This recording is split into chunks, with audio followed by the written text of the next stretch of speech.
നമസ്കാരം, സമഗ്രയിലേക്ക് സ്വാഗതം. കണ്ണൂർ അന്താരാഷ്ട്ര വിമാനത്താവളത്തെ പ്രതിസന്ധിയിൽ നിന്നും രക്ഷിക്കാൻ കേന്ദ്ര വ്യോമയാന മന്ത്രി ആവശ്യമായ നടപടി സ്വീകരിക്കണമെന്ന് അഡ്വക്കേറ്റ് പി സന്തോഷ് കുമാർ പാർലമെന്റിൽ ആവശ്യപ്പെട്ടു. തൊട്ടടുത്ത വിമാനത്താവളങ്ങൾക്ക് പോയിന്റ് ഓഫ് കോൾ പദവി നൽകിയപ്പോൾ കണ്ണൂർ അന്താരാഷ്ട്ര വിമാനത്താവളത്തിന് ഇത് ലഭിച്ചില്ല. കണ്ണൂർ അന്താരാഷ്ട്ര വിമാനത്താവളം വലിയ പ്രതിസന്ധിയിലൂടെയാണ് കടന്നുപോകുന്നത്. കണ്ണൂർ, കാസർഗോഡ്, വയനാട്, കോഴിക്കോട് ജില്ലകളിലെ യാത്രക്കാർ ആശ്രയിക്കുന്ന വിമാനത്താവളം കൂടിയാണ് കണ്ണൂർ വിമാനത്താവളം. പോയിന്റ് ഓഫ് കോൾ പദവി ലഭിക്കുകയാണെങ്കിൽ കണ്ണൂർ വിമാനത്താവളം കൂടുതൽ പുരോഗതി കൈവരിക്കും. ടൂറിസം മേഖലയും വ്യാവസായിക മേഖലയും ഏറെ വികസിക്കും.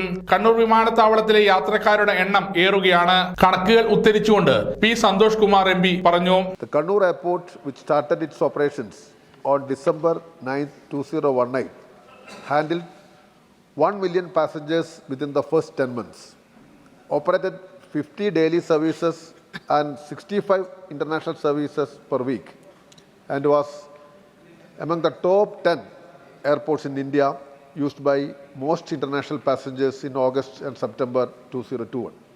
Yet, recently, there has been a sharp decline in the number of passengers and operating airlines. To increase the revenue of the airport and make it profitable, more flight services were necessary.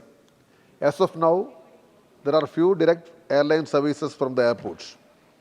There is not even a single direct flight that connects Kannur Airport with New Delhi. The airport serves 4 districts of Kerala: Kannur, Kasaragod, Wayanad, and Kozhikode, and catered to passengers from Karnataka and Tamil Nadu.